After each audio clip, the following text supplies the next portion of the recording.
This is a Nissan Pathfinder with a 3.5 liter engine, automatic transmission. This is not 4x4, but it makes no difference when it comes to replace the radiator. Radiator is leaking, so I'll be replacing it.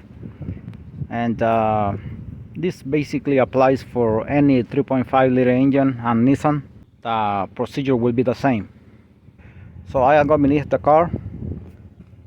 This hose, what I'm gonna do is I'm gonna be crimping it here with a vice grip.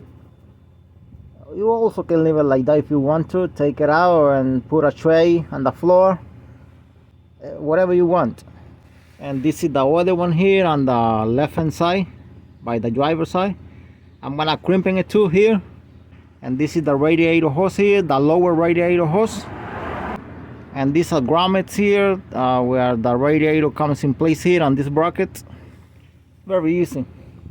The same on the other side. Okay, I'm beneath the car here, and I'm gonna crimp this small hose here.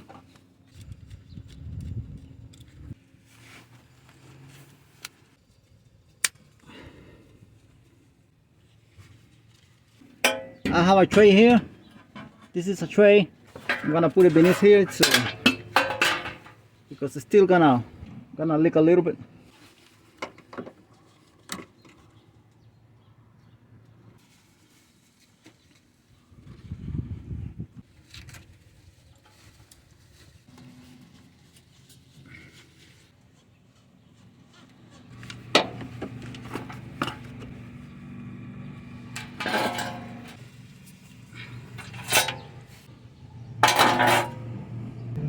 So, and I still have a tray on the floor because that's leaking right there. And this is transmission fluid, by the way. Okay, and I'm gonna put a plastic bag here and with a tape.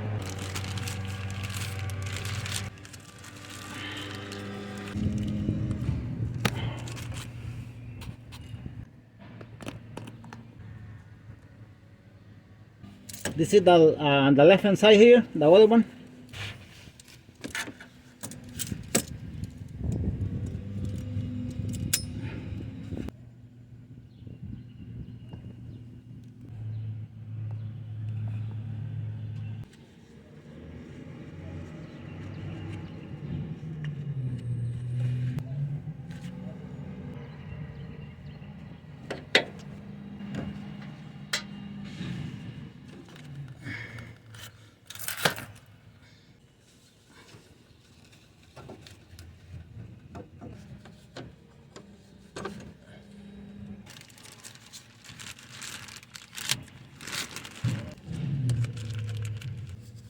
The clamp here from the radiator, lower radiator hose.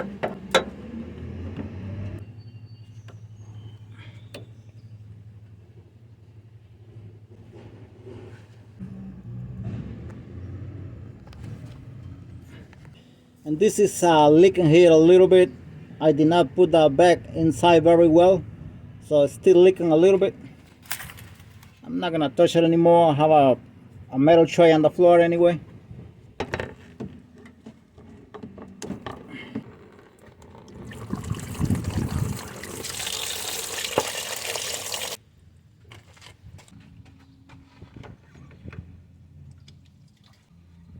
$10mm nut here.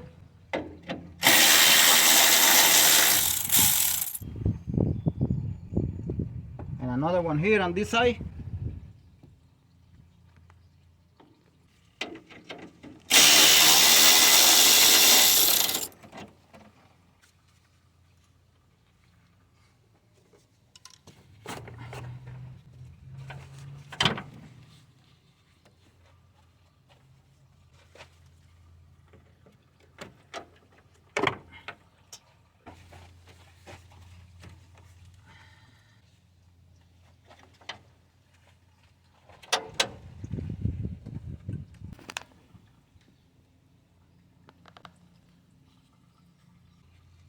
$10mm bolt here, one here, and another one here.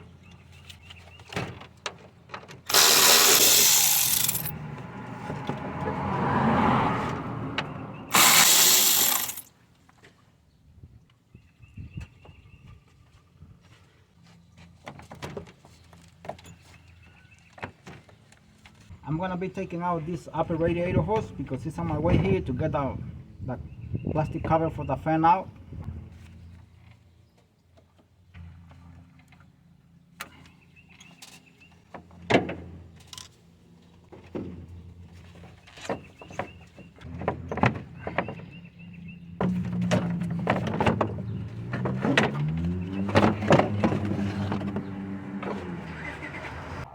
Ahora solo lo sacamos para arriba nomás.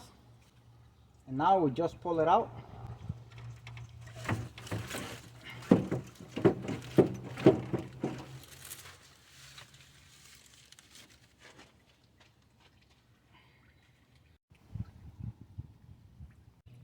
Okay, and here is the new radiator right there. It's ready to be installed.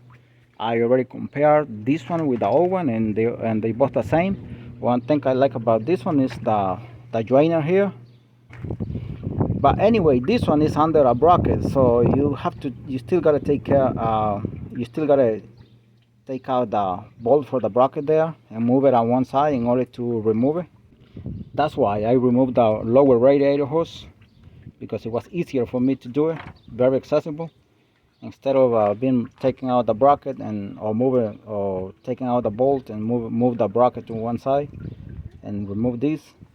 The other one is different, as I said. This one is much easier to remove, but you still gotta remove the bracket anyway, so just be careful with this part here. Don't damage it, don't hit any metal or anything like that.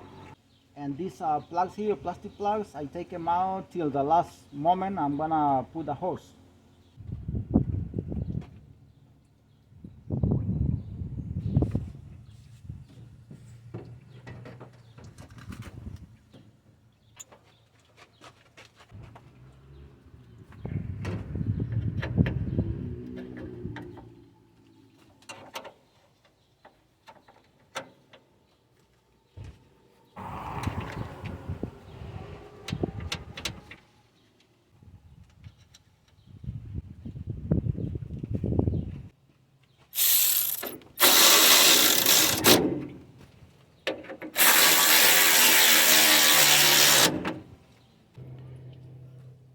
Before bolting it here, before bolting these brackets, just make sure that the small pins, like a plastic pins that this radiator has on the bottom, one here and one there, they are inserted in the holes and the grommets there too.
Okay, right now I'm gonna be putting the plastic cover here for the fan.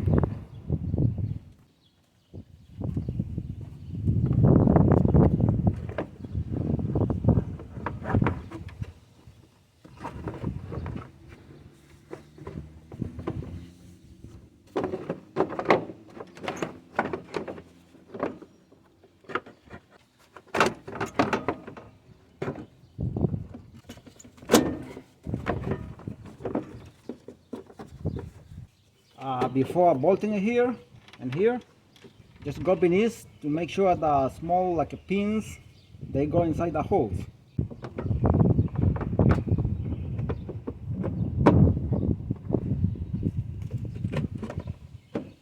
And now they enter the holes there already. 10mm bolt here.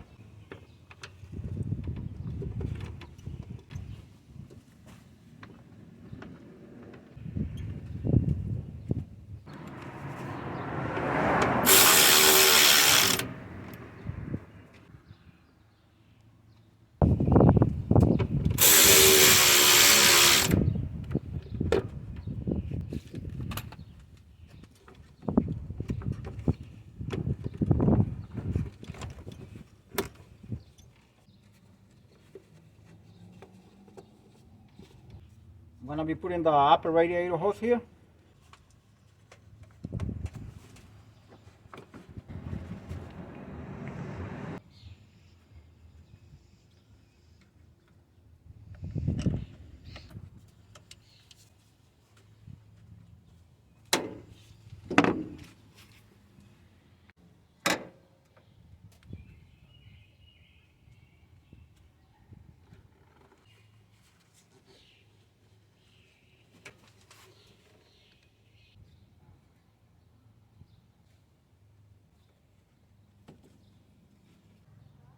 I'm gonna be putting the antifreeze here already.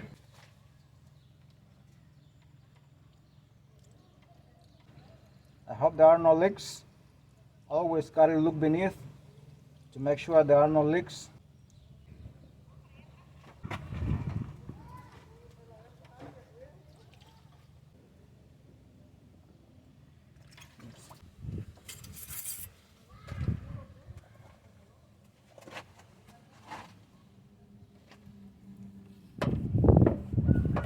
Before turning on the vehicle, I'm gonna check the transmission fluid. Since I took the two small hoses from the radiator beneath the vehicle, it didn't leak almost anything, just very little.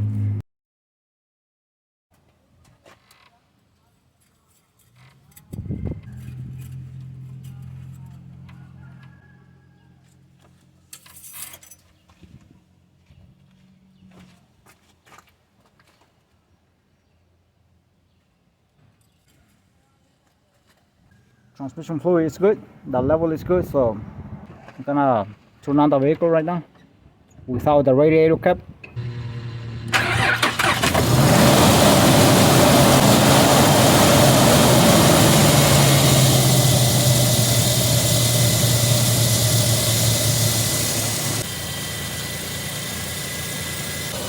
Gotta check beneath the vehicle, there are no leaks.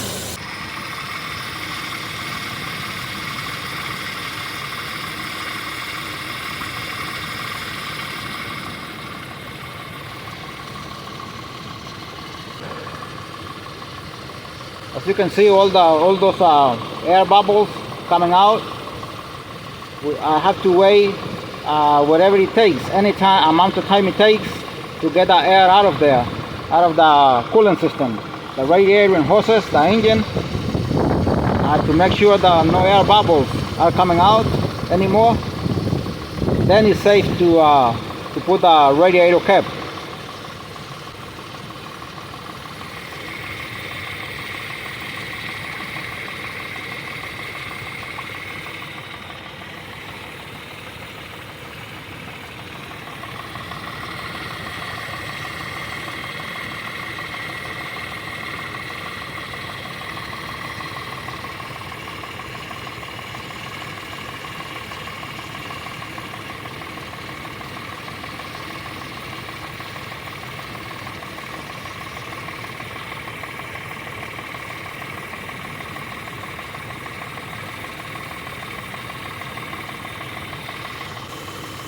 So never just put the antifreeze and the radiator and think that you're done. That's not how it works. You have to bleed out all the bubbles. You see a lot of bubbles, air bubbles coming out. That is dangerous for the engine if you leave it like that with all the air and the cooling system. You can destroy the engine by leaving those all the air trapped in the engine and the hoses and radiator. Podría destruir el motor completamente si deja todo ese aire en el radiador, en las mangueras, en el motor.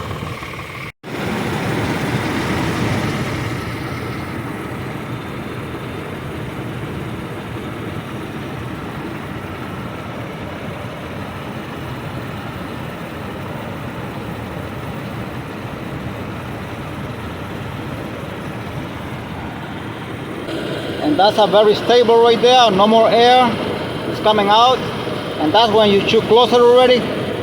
I'm gonna go ahead and I'm gonna put the radiator cap on it, and it should be done. Thanks for watching, and God bless you all.